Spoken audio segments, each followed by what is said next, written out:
Okay, so the next birth remember point we have that if uh, if substitution is used,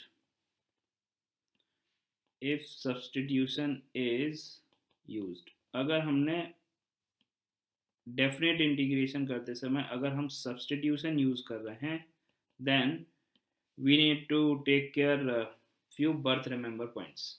ठीक है, क्या बोल रहे हैं यहाँ पर फर्स्ट पॉइंट में दैट न्यू वेरिएबल, आपने जो भी नया वेरिएबल लिया है that variable should be continuous between the limits. इसका मतलब क्या हुआ कि जब हम बात कर रहे थे ए से B F X D X के बारे में, तो हमने बोला था कि एफ एक्स जो है वो कंटिन्यूस है in the interval A to B.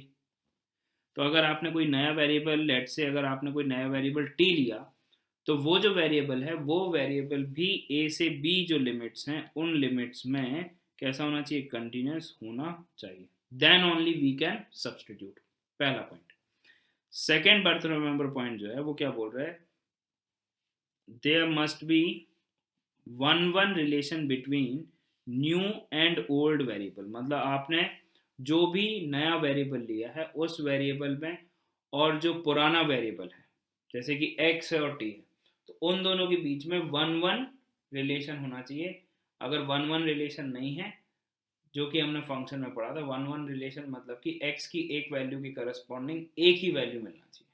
ठीक है, तो अगर वन रिलेशन नहीं है तो भी हम उसको सब्सटीट्यूट नहीं कर सकते, फिर हमें कोई दूसरा वेरिएबल खोजना पड़ेगा.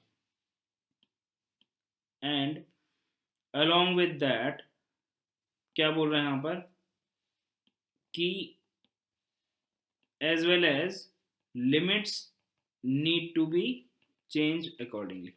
मतलब कि पहले जो लिमिट थी वो x जो है वो a से b में वेरी कर रहा था, अब आपने अगर t रखा, जो t इस कंडीशन को और दूसरी कंडीशन को वन रिलेशन वाली कंडीशन को, दोनों कंडीशन को अगर फुलफिल कर रहा है, ठीक है, अगर इन दोनों कंडीशन को अगर फुलफिल कर रहा है तो फिर आपने रख दिया.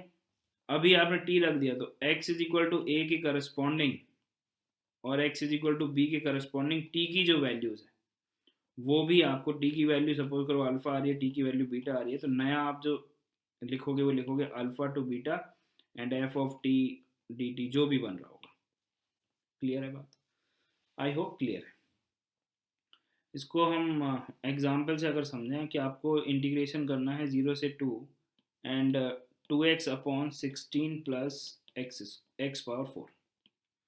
तो हमने सोचा कि लेट से कि एक्स स्क्वायर को अगर हम t मान लें तो 2x T X is equal to D T. अब आपने t माना, ठीक है, तो x जो था वो 0 से 2 वेरी कर रहा था, अभी t जो है वो भी 0 से 2 में कंटिन्यूस ही होगा, कोई दिक्कत की बात नहीं है. वन रिलेशन ही होगा, लीनियर है ये भी, ठीक है, वो भी कोई दिक्कत नहीं है. फिर यहाँ पर अब आप देखो 2x dx को आपने dt रिप्लेस किया, तो अब आपके पास में जब x का वैल्यू 0 था तो एक्स स्क्वायर का वैल्यू भी 0 है. दिस इम्प्लाइज t का वैल्यू भी 0 है, क्योंकि यहाँ पे लिमिट जो है वो x is varying from 0 to 2 है. तो जब आपने x का वैल्यू 2 रखा, इसका मतलब एक्स स्क्वायर का वैल्यू 4 है, दिस इम्प्लाइज t का वैल्यू 4 है.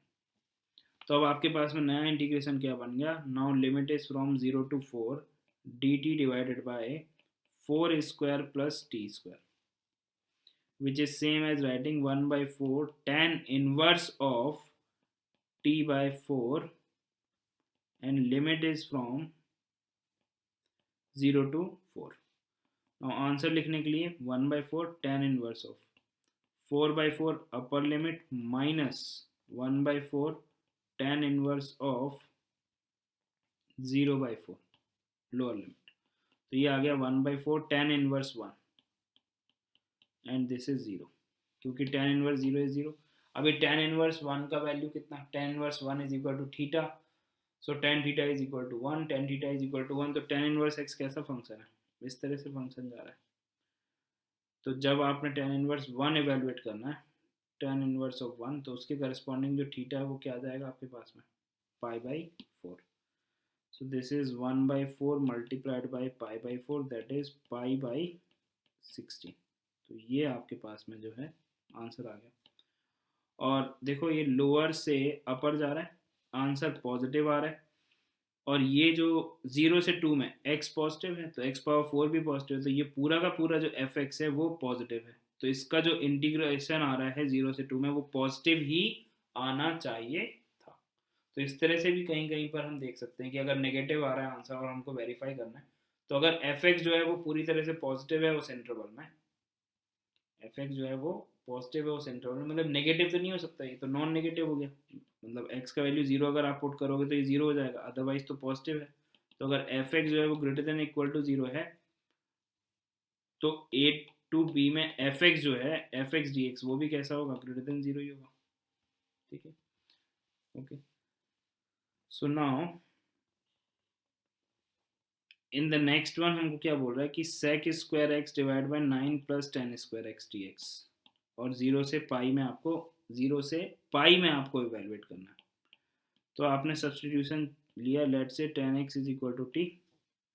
अब tan x is equal to t तो हो गया sec square x D x is equal to D t. ठीक है बात।